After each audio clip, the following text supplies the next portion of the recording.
Presenter Raffi Ahmad meminta karyawannya, tim Rans Entertainment untuk bekerja di rumah.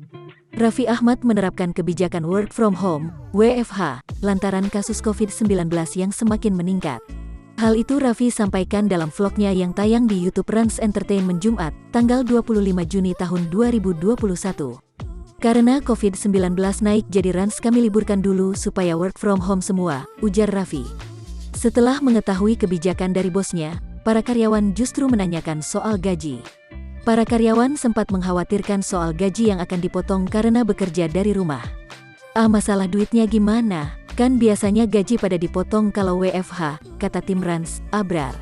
Namun, Raffi justru memberikan jawaban yang tak terduga kepada karyawannya.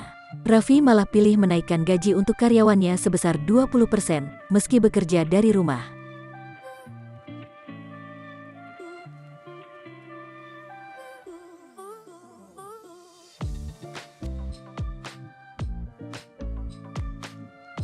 Lanjut, Raffi pun turut memberikan pesan kepada karyawannya yang WFH untuk tetap bekerja meskipun di rumah. Karena work from home gue tambahin malah. Karena work from home gue tambahin. Biasanya WFH dikurangi 20%, ini ditambahin 20%.